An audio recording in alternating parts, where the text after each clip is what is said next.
صاحبکاری موفق، بیزنس ترینر بین الخلقی، دکتر علم‌های اقتصادی و روانشناسی، مؤلف سلسله کتاب‌های فلسفه مرچگان سید مراد دولتوف را اکثریت میشناسند. این صاحبکاری شناخته در کشورهای روسیه، قزاقستان، قرقیزستان و تاجیکستان 24 نمود تجارت دارد. سید مراد دولتوف در تاجیکستان با کدام نمود تجارت ها مشغول است؟ ما در این گزارش مخصوص در این باره معلومات خواهیم داد. فعالیت صاحبکاری و سرمایه‌گذاری سید مراد دولتوف در تاجیکستان اساساً از سال 2018 آغاز شده تا امروز از جانب او به مبلغ 10 میلیون دلار آمریکایی سرمایه به کشور وارد گردیده است. من سال 2009 آمدن گام می‌زدم. مردم ما من وقتی که در دیگر جاها من پارالل بیزنسوم ساختن سر کردم، اینجا با آمدم نقل می‌کردم.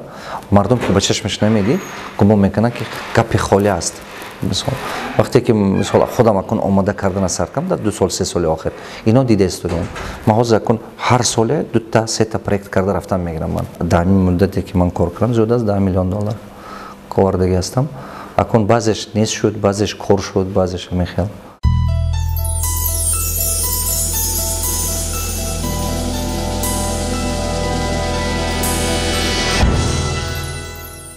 این گرمخانه در زمین‌های بیکار خوابیده از جانب صاحبکار شناخته تاجیک سید مراد دولتوف بنیاد شده است.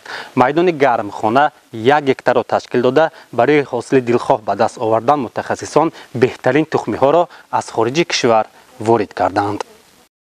ساختمان این گرمخانه زمانوی در ناحیه سپتامین از سال 2019 شروع گردیده ماه مارس سال 2020 با اشتراک پیشوای ملت به استفاده داده شد. گرمخانه مذکور یکی از اولین گرمخانه در کشور محسوب می‌یابد که با استفاده از تکنولوژی زمان معاصر ساخته شده است. پلیزی هایی که در اینجا پرورش کرده می شود از جهت اکولوژی تازه بوده زیر تمغه ویتامین های تاجیکستان پیشکش خریداران می گردد. مسئولین نیا دارند که باز در میدان 30 هکتار چنین گرمخانه ها بنیاد نموده محصولات آن را در برابر تأمین بازار داخلی همچنین به خارج کشور صادرات کنند. گرمخانه مذکور از روی تکنولوژی ترکیه برپا گردیده است. مقاطع اینواسیونی جاری کرده شده است. پرداختش به طور اتوماتیک پوشیده شده می شود. غذادهی، آبدهی همش به یاری آبیاری خطروی برای مصرف کردن قوه کاری و ثمرانک استفاده کردن نیروهای مینرالی، صرف آب و چنین سمت‌ها می باشد. پیش از ساختمان گرمخانه متخصصان برای آموزش به کشورهای پیشرفته از جمله ترکیه فرستاده شده در این سمت تجربه ضروری انداختند. حالا در اینجا کشاورزان به پرورش بادرنگ مشغول بوده بهترین نوع تخم‌های آن از خارج کشور آورده شده است. دانه که ما شناندیم نام کمری هستین از گالندی هستین که از حال تا همین روزه 65 روز شد تخم پرتافتنه. در 65 روز تخم همین نمود رو گرفت که ها ما حاصلش برآوردیم. آبیاری در یک روز اگر هوا خنک باشه یک روز پس، اگر گرم باشد هر روز 3 مرتبه اینجا 10 ارکگی جدا کردگی است. هر روز 10 ارکگی 3 مرتبه 60 تن آب مصرف میکنیم برای همین. در این گرمخانه 20 نفر سکنان محلی با جای کاری تامین بوده. حالا همه روزه از 1 تا 1.5 تن بادرنگ جمع آوری کرده پیشکش خریداران میکنند. کارمندان با معاش خوب و خوراک گرم در نصف روزی تامین گردیده برای رفاه آنها نقلیات نیز تشکیل شده است. ما وقتش معاش ما میگیریم، افقاتی گرم و شرایطی نقص مهیا کرده. همیشه ما وقت خانشیم بدیم اکن همیشه کارخانه ها برای ما بارین زنان و دختران کشاده شدگی کار به ملال کرده وقتش به آمده رفتن میگیریم. با مقصد رشد ساحه نمادهای گوناگون گرمخانه از طرف کارمندان ویتامین های تاجیکستان ساخته مورد تجربه قرار داده می شود. در اینجا گرمخانه ای را با اصول کریگی ساختند که از 2 قبض سلفن عبارت بوده. آن به کشاورزان امکان می دهد که با خراجات کم حاصل زیاد به دست آورند. طوری که اطلاع داده شد در ناحیه لوکند در میدان 10 هکتار با این اصول گرمخانه زمانوی بنیاد می گردد. برتری های گرمخانه مذکور در آن است که خراجات برای ساختمان بسیار کمتر است. برای گرم کردن خراجات کم مصرف است. بعداً قوه کاری، قوه برق و دیگر خراجاتی که مصرف میشد بسیار نسبت به گرمخانه زمانوی بسیار دسترس است دیگران. برای ما تصمیم گرفتیم که هم با خودمون استفاده کنیم هم برای دیگران ساخته با استفاده دیم که مردم از این محصولات فراوان به دست بیارن.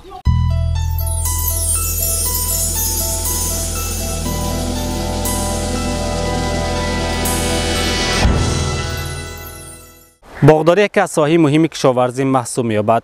این اولین باغ سوپر اینتنسیو در جمهوری تاجیکستان به شمار می‌رود. بنا به گفته متخصصان در مهلت کوتاه حاصل زیاد از این باغ به دست آورده می‌شود. این باغ در ناحیه سپتامین در میدان 6 گکتار بنیاد گردیده در مراسم افتتاحی آن سروری دولت ماه مارت سال گذشته شرکت نمودند. از این باغ الکی در سال اول 2 تن سیب جمع آوری کردند. باغداران تصمیم دارند که از هر گکتاری آن از 70 تا 100 تن حاصل بگیرند. نوهای بهترین سیب اینجا استفاده برده شده است. یکی از سیب نوع پینک لیدی یعنی که به زبان تاجیکی ما میگیم ارغوانی و نوع دیگرش گلدن دیلیشیس یعنی که زرین تاب استفاده شده است که در بازار جهانی خریدار فراوان اون هست و مزه خودش فرق میکنه از دیگر نوعهایی که وجود دارد. نزدیک شنوندن ما همین که این اگر نهال محله ما باشد نهال محله ما دور شنوندگیم که وای برای آن که وای ریشش زمین بسیار میرد و بعد قدش بالا میکشد. از اون سبب که ما اینو نزدیک شنوندیم خیلی سیم بستیم این همه غذای ریشش هم یک 30 سانتی متر قد حاصل ناکیز خوب به ایستاده دیگر باقی مانده غذای خود را با بالا به میوه خود میتید. باغ مذکور در اساس تجربه پیشرفته کشورهای دنیا ساخته شده 12,000 نهالهای آن از کشور ترکیه آورده شده است. نهالهای آن دو شاخه بوده یعنی در اساس تکنولوژی بیباون شنانیده شده است. در این باغ دو نمود سیب ارمغانی و زرینتاب پرورش کرده می شود که از بهترین نوعهای سیب به شمار رفته در بازار جهانی خریداران زیاد دارد. برای حفظ نمودن از هر گونه بارشات و نور آفتاب باشد بالای آن با تجهیزات مخصوص پوشانیده شده. برای آبیاری آن که با اصول قطرگی براه مانده شده است چاه عمودی به اندازه 120 متر کوفته شده است. در مجموع برای ساختمان گرمخانه زمانوی و باغ سوپر اینتنسیو در ناحیه سپتامین 2 میلیون دلار آمریکایی مبلغ صرف شده است زیرا که آن در زمین‌های بیکار خوابیده بنیاد شده. تکنولوژی‌ها و نهال و تخمی‌های آن از خارج کشور آورده شده است. در تاجیکستان فقط حاضر من خودم ولاژینی کرده استادیم از بیزنس‌هایی که دیگه دولت‌ها ساختم. من در دیگه دولت‌ها ساخته فقط تاجیکستان باز من فقط سرمایه‌گذاری کردم تاجیکستان با بیزنس‌هایی که در تاجیکستان من کرده هستم اینو استراتژی است که مثلا باغی که من میکنم و در یک سال حاصل نمی‌تید. مثلا حاصل کردم که کم می‌تید یک سال با یک 5 ساله با پول من موندگی من میگیرم. مثلا گرمخانه‌ای که کردم یک 5 ساله با پولش گشته میاد.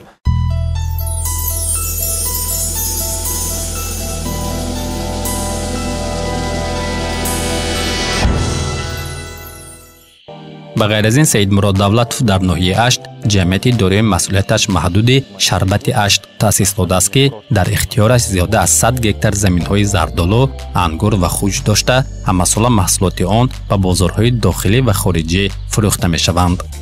همچنین در ناحیه جیهونی ولایت ختلان نیز در میدان 60 گکتار با مبلغ گذاری سید مراد دولتوف باغ زمانوی پیسته و بادام تشکیل گردیده است. سال سیوم شده است که اینجا من این پولیزمو با زیاده از 16,000 بیخ نهال پیسته پیوندی ترکی داریم در اینجا که سورت نوع اعلاترین ترکیه این نامش اوزون انتی میگن یعنی پیسته درازرویه هست که در ترکیه هم همین پیسته مشهور است.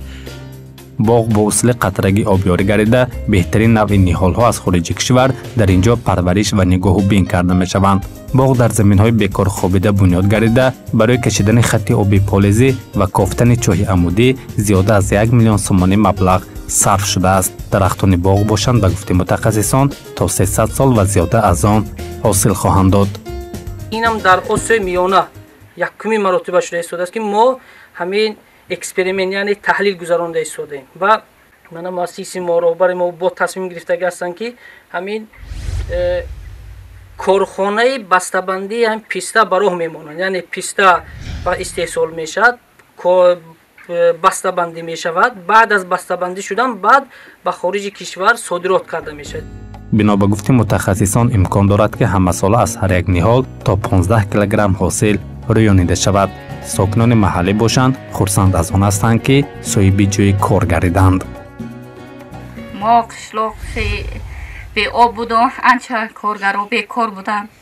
مثال تامینات کار شد، ما به آیلی شد، ما مینداری میکنیم. امی زمین باغ چند قریب 20 سال شد در خالی بود. حاضر امی شرکت اومده در اینجا باغ کرده آباد کرد. ما در این نزدیکی همسایه زندگی میکنیم. ما را به کار تامین کردن. من همین خیلی کار کرده استادیم. نقشه 10 ساله 20 ساله قطعی. برای ما قدم من آینده کارم دیده استادیم. در تاجیکستان از سببی که حاضر بازار که نقف شده استوده است، آدم باید که از بالای کپیتالیزاسیون کار کنند و بهتر. یعنی بسیار آدم کار میکنند، میخواد که همین روز پولمون یک روز پس کمک پای بگیرد. همین روز من و ترگاوله سودا. همه وقت این چی نیست.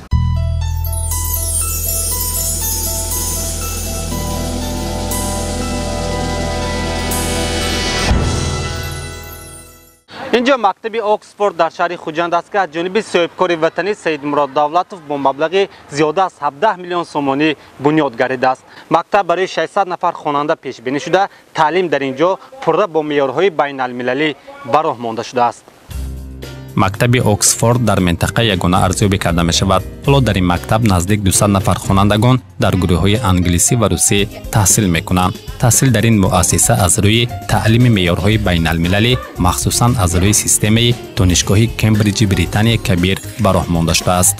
ҷиҳатҳои фарқкунандаи ин мактаб дар он аст ки нахуст омӯзгорони дарсдиҳанда асосан аз хориҷи кишвар даъват шуданд ва соҳиби сертификатҳои байналмилалии таълимӣ мебошанд. дуввум ин омӯзгорон методикаи таълимии пешрафтаи мактабҳои ҷаҳониро дар дарсҳои худ истифода мебаранд. сеюм дар дарсҳо 4 нави тахтаҳои синфӣ истифода шуданд ва дар тахтаи электронии интернетии босуръат насб шудааст ва омӯзгорон пурмаҳсул аз онҳо истифода мебаранд. чорум машғулиятҳои таълимӣ аз соати 8 субҳ то соати 5 бегоҳ давом меёбанд.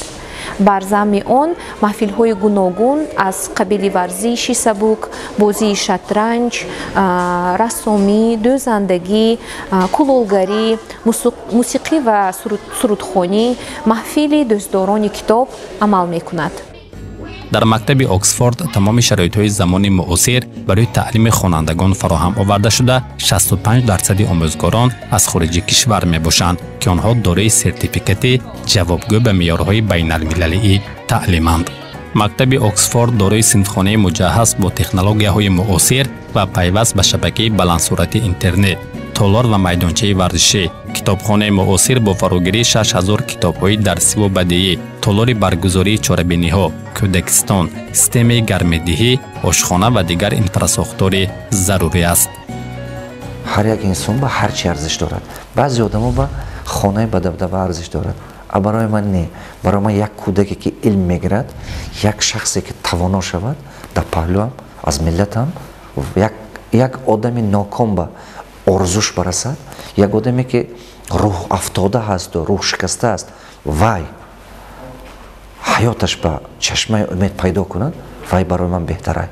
چون من میگم که یک حیات دیگر کردم، سببگاری دیگر شوی، یک صفتی، یک عمر یک انسان شدم. وای برای من ارزش از قیمت تر است چیم همین مال و ملک و خانه دار.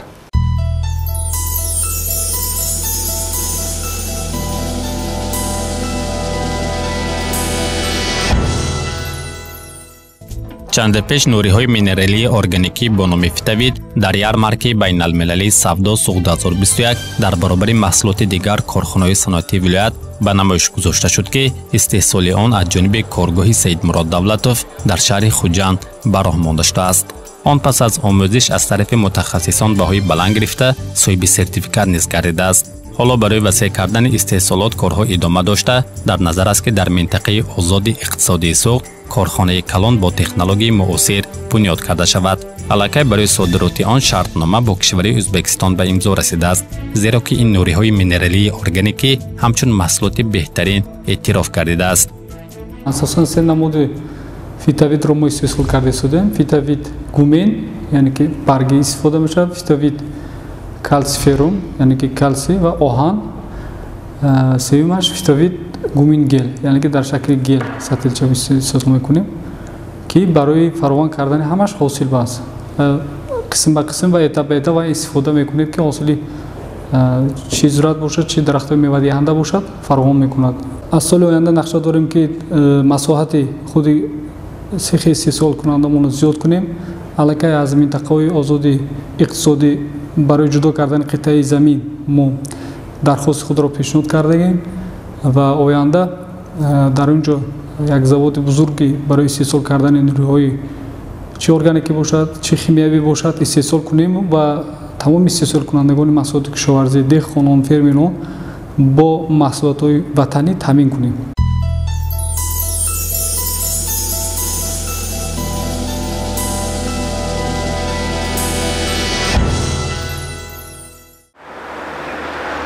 این بینای محتشم در مرکز ولایت شهر خوجند با مبلغ گذاری صاحبکاری شناخته سید مراد دولتوف بنیاد شده است که به نمای شهر حسن دیگر زم نموده است.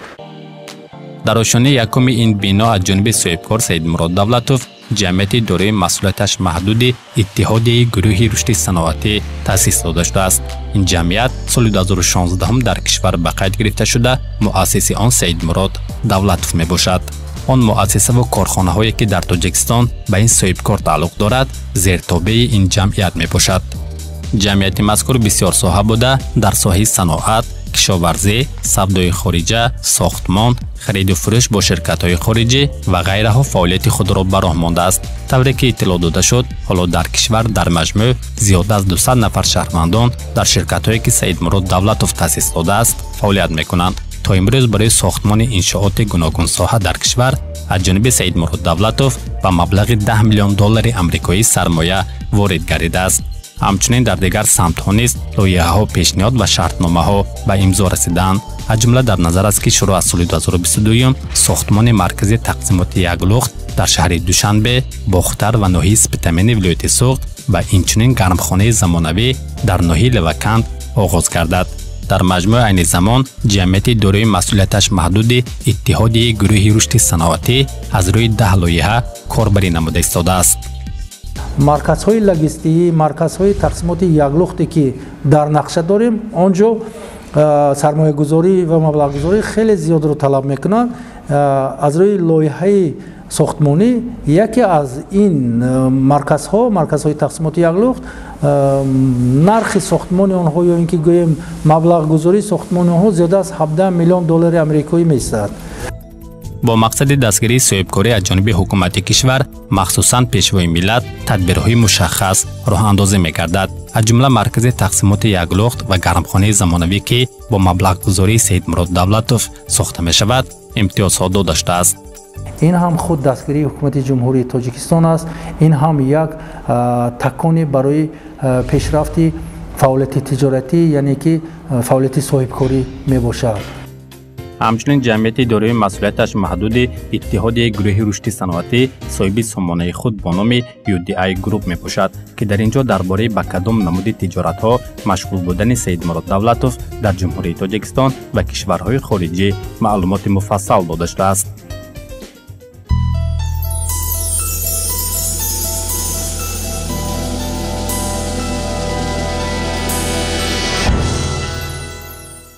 این اولین مغازه کردیت مارکت در جمهوری تاجیکستان به شمار می رود که در ناحیه جبار رسولوف گشوده شده است.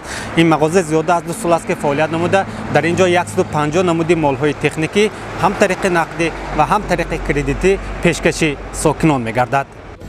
مقصد از تشکیل مغازه کردیت مارکت این پیش از همه دستگیری ساکنان ارزیابی کرده می شود، زیرا که شهروندان می توانند از اینجا با نرخ بازار و فایزهای پست والا محصولات تکنیکی و معیشی را به طرز کردیتی خریداری نمایند. ما این پیشم محصولات گرفتگی صفتش نقص کردیت با فایز ارزان تر می فروت. من پنسیونر هر ماه دادم به قلای. همینجا من حاضر تلویزیون گرفتم برای کردیت با من فایزش معقول شد. برای همین ما حاضر این استرال ماشینی هم میگیریم خداوند حاضر حاضر داکیمیت کاداست اینجا مغازه کردیت مارکت در نوحه سپتامین می باشد. در اینجا به ساکنان طریق کردیتی مالهای معیشی فروخته می شوند. بنا به گفته مسئولان مغازه در اینجا 100 نمود مالهای معیشی موجود می باشند. مغازه دیگر با نام کردیت مارکت مهمه سال روان در ناحیه سپتامین گشوده شده است. مال و محصولات در این مغازه شرکت‌های با نفوذ وارد گردیده با کفالت فروخته می‌شوند. کارمندان مغازه میگویند که از این لحاظ توجه شهروندان وقت‌های اخیر بیشتر شده است. ساکنان به همون از 3 ماه تا 1 سال کردیت به بیتای تکنیک ها میدیم. 25% پیش پرداخت ما هست. بعد ماندگی ما اصلا که سومه از 3 ماه تا 1 سال میتیم. چیزی مهمه که دقت خریداران را در این مغازه جلب میکند این در مدت کوتاه حجت گذاری نموده و طرز کردیتی دادن مال و محصولات میباشد. های آدم‌ها یاردم من сразу گفتم به آدم‌های پولش نیست اما کم کم کردن تقسیم کرده میتیان یاردم میشه. من خودم تلویزیون گفتم холодильник گفتم تلفن گرفتم های تقسیم کرده دادیم.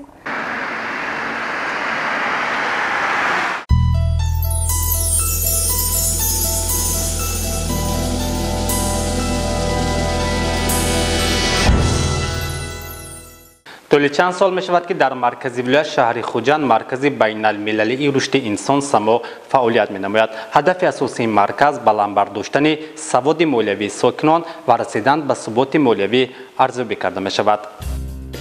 با مقصد بلند برداشتن دانش مالیوی ساکنان در شهرهای دوشنبه و خوجند از جانب سید مراد دولتوف مرکز بین المللی رشد انسان سما گشوده شده است. در این مرکزها اساساً فروش کتاب‌های سید مراد دولتوف و دیگر دانشمندان ساحه تجارت و مارکتینگ براه مانده شده. اینچنین تشکیل هر گونه سمینارها و برنامه‌ها وابسته به بلند برداشتن معلوماتناکی اقتصادی شهروندان مخصوصاً جوانان پیش بینی شده است. در طول این 5 سال ما اساساً با فعالیت فروختن کتاب با گذراندن ترینینگ ها در یک چند ساحه در ساحه‌های سوادناکی مالیوی برای رواج و رونق یافتن مناسبت‌های تجارتی برای مناسبت‌های عائلوی را برپا کردن و اینچنین برای سویه مالیوی کودکان را بالا برداشتن ترینینگ ها گذاشته ایستادیم و در این ترینینگ ها بسیار موضوعهای جالب و مفید برای رشد جمعیت ما در این روزها گذاشته شده است. در این بنا همچنین سما کوورکینگ گشوده شده است که آن برای برگزاری ملاقات ها و چاره‌بینی ها و به اجاره دادن جای کاری ساعت بای روزانه و هم ماهانه پیش بینی گردیده است. در اینجا اینترنت هست، چای هست، کافه هست، کامپیوتر هم پیشکش می‌نماییم. باز در اینجا کامراها موجود است که هر یک میزبان ما به خاطر میتواند چیزهای خود را مانده روند. یگان چیزی تا همین روز یگان میزبان ما گم نشده است. بعد تالار مجلسگاهی ما برای 50 نفر می باشد. ساعت تالار مجلسگاه 150 سومان. تالار ملاقات 1 ساعتش 50 سومان می باشد برای 10 نفر. جای 1 نفره برای کار این 1 ساعتش 10 سومان، 1 روزش 35 سومان، 1 ماهش 875 سومان می باشد.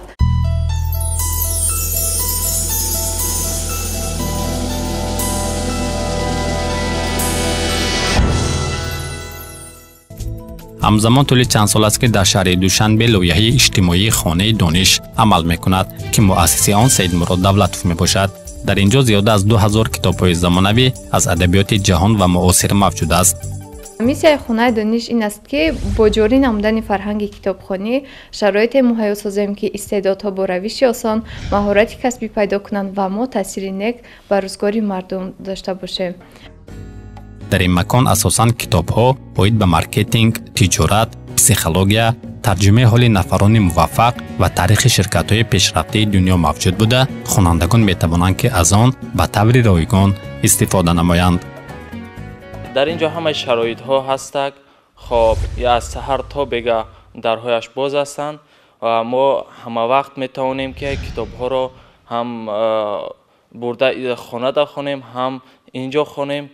خب همه شرایط را داره. همچنین در خانه دانش برای جلب خوانندگان ترینینگ ها، کورس های آموزشی زبان ها و دیگر چاره‌بینی ها براه مانده شده است. مقصد از تشکیل خانه دانش این پیش از همه به کتابخانه جلب نمودن شهروندان و به این وسیله کامیاب شدن آنها ارزیابی کرده می شود. در این جمعیت یعنی نقش کتاب خیلی نقش زیاد رو می‌بازد که یعنی جوانان باید پیوسته به این کار مشغول شوند و ما نیز هر روز مثلا وقت‌های بیکاری خود به این جامعه بعد درس که پیش از درس در اینجا کمی با کتاب‌ها مطالعه می‌کنیم و یعنی دانش خود را قلب می‌دهیم. سید مراد دولتوف نقشه دارد که مرحله به مرحله در همه منطقه‌های تاجیکستان چنین مرکزهای علم آموزی تشکیل نماید. خانه دانش این социальный проект است و ما دائما با از کیسه ما سرمایه‌گذاری کرده داشته استودیم که خلق یاد گیرد. نیکی خیلی خوب در همین مدت همین مثال از 6000 آدم زیاد آمده به خرید گرفته کتاب خوانده مثال در همون جشن‌های معرکه‌ای که در خانه دانش میشد اشتراک کردن. خیلی خوب زیاد از 6000 آدم در یک سال من فخر میکنم از 6000 این 10%ش که حیاتش دیگر کنن 600 آدم خیلی خوبه. با مناسبت جشن 30 سالگی استقلالیت دولتی جمهوری تاجیکستان در قطار دیگر کارمندان ساحات مختلف خواجگی خلق برای فعالیت پرثمر و رشد صاحبکاری به سید مراد دولتوف مدال جشنی 30 سالگی استقلالیت تاجیکستان تقدیم کرده شد. در آینده من نیت دارم که هولدینگ سازم که ان شاء الله самокупности همش تا 100 تا کمپانی داشته باشد. من یک چند направление ها با یک چند بازارهای دنیا با همون وقت با валютный риsk کم میشد، политический риsk کم میشد، отрасловой риsk کم میشد. مثال برای که بیزنس ها هر یکتاش ترگولی به هست، یکتاش مثال استحصالات به هست، یکتاش ساختمان به هست، یکتی دیگه پیشوای پرودکت به هست. هر направление به که هست ریسک کم میشد. برای مقدار ما ارزو دارم که من خیلی هولدینگ ساخته بعد از درآمد این هولدینگ هم اکسیونر общество ساخته دیگر کارهای نقشه‌های کلانم بسیار. صاحبکاری شناخته بیزنس ترینر بین خلقی دکتر علم‌های روانشناسی و اقتصادی سید مراد دولتوف نقشه‌های زیادی دارد که می‌خواهد آن را در تاجیکستان عملی نماید. او حالا همچنین یک نفر شهروند تلاش دارد تا بهر رشد ساحات مختلف خواجگی خلق سهم خویش را گذارد. ما نیز امید و باور داریم که نقشه و آرزوهای سید مراد دولتوف و دیگر صاحبکاران که می‌خواهند بهر پیشرفت مملکتشان سهم گذارند با دستگیری دولت و حکومت عملی گشته تاجیکستان عزیزی ما باز هم آبادتر و زیباتر خواهد گشت، چون تجربه کشورهای پیشرفته نشان می‌دهد که در برابر دولت و حکومت صاحبکاران نیز می‌توانند بهر رشد ملت خویش سهم گذارند.